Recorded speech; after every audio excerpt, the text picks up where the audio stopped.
नमस्ते, मैं हूं उपासना देसाई और आप देख रहे देश की धड़कन न्यूज नेटवर्क। और आज की ताज़ा खबरों में विमला कॉन्वेंट हाई स्कूल की लापरवाही, 2 बच्चों का भविष्य से किया खिलवाड़। विमला कॉन्वेंट स्कूल संचालक की लापरवाही चलते 2 बच्चे परीक्षा से वंचित रहने की संभावना। प्रवाह के चलते हुए भी स्कूल संचालक के द्वारा बालकों को संतुष्टपूर्ण जवाब न देने की बजाय उल्टी उनकी शिकायत करने सनावद थाने पहुंचे। आए दिन प्राइवेट स्कूल वाले बच्चों के भविष्य से खिलवाड़ करने में कोई कसर नहीं छोड़ते। देखना यह है कि बच्चे परीक्षा में बैठते हैं या नहीं करते हैं।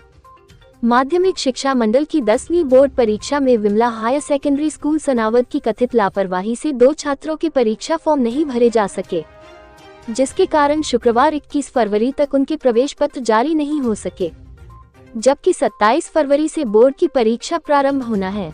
ऐसे में अपने बच्चों के भविष्य खराब होने की चिंता में उनके पालकों द्वारा खरगोन जिलाधीश भव्या मित्तल से गुहार लगाई गई।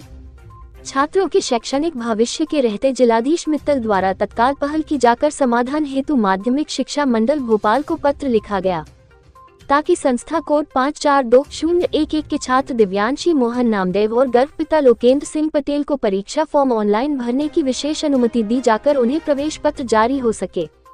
जबकि जिलाधीश द्वारा पत्र में लेख किया गया है कि स्कूल संस्था द्वारा संबंधित आवेदन पत्र ऑनलाइन कार्यालय त्रुटि से नहीं भरे जाने से उन छात्रों को प्रवेश पत्र जारी नहीं हो सके। अब संस्था को यदि फॉर्म भरने की अनुमति मिलती है तो मंडल का जो भी शुल्क होगा संस्था द्वारा भर दिया जाएगा। दोनों छात्रों के पालक द्वारा गुहार लगाते ही तत्काल सराहनीय पहल कर समाधान निकालने के लिए जिलाधीश का आभार व्यक्त कर उम्मीद जताई है कि अब हमारे बच्चों का भविष्य प्रभावित नहीं होगा। देश की धड़कन न्यूज नेटवर्क से संवाददाता भगवान सिंह चौहान की रिपोर्ट। आज आपसे सुधार के लिए भी कुछ दिन का समय दिया जाता है, तो इसमें स्कूल प्रबंधन की चूक मानी जाएगी। फार्म के सुधार के लिए जब आप फार्म बच्चे सबमिट करते हैं तो उसके बाद सुधार के लिए एमपी बोर्ड से समय दिया जाता है।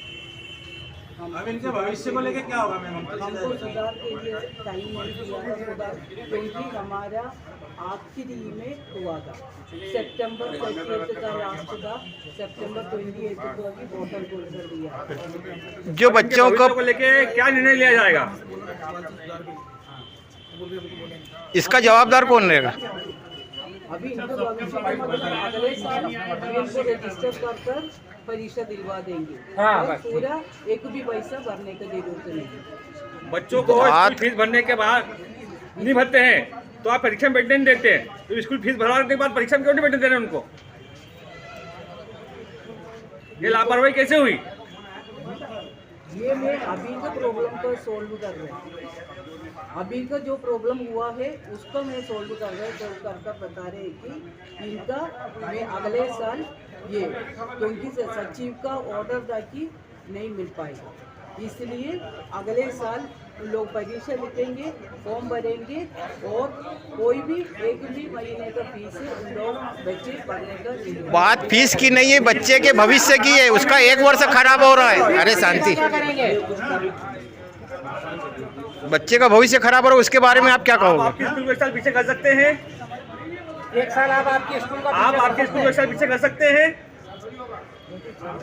स्कूल को 1 साल पीछे कर सकते हैं क्या आपके स्कूल को? बच्चे का 1 साल पीछे हो रहा है, उसका जिम्मेदार कौन रहेगा? उसका जिम्मेदार कौन है? आपने तो बोल दिया कि फीस भरना नहीं पड़ेगी। आप फीस भरवाने के बाद भी बच्चों को परीक्षा में मेंटेन दे रहे हैं। सुधार के लिए समय दिया जाता है। उस समय आपने टूटी को सुधार क्यों नहीं किया, ये बताइए। हमारा सवाल ये है भाई साहब, 3 बार सूची को सुधारने का मौका दिया। हाँ, कि स्कूल प्रबंधन को सूची सुधारने का, टूटी सुधारने का मौका दिया जाता है। आपको तो केवल फीस से मतलब है और बच्चों के भविष्य से कोई मतलब नहीं है। जब पालक मिलने गए तो आपने उनसे संतोषपूर्ण जवाब क्यों नहीं दिया?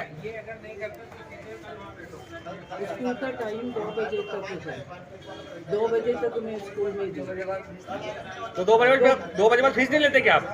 2 बजे तक नहीं, 2 बजे के बाद कोई फीस नहीं। फिर बात तो वही आ रही ना, मामला फीस का नहीं है। पालकों से आपने संतोषपूर्ण जवाब क्यों नहीं दिया पालकों को?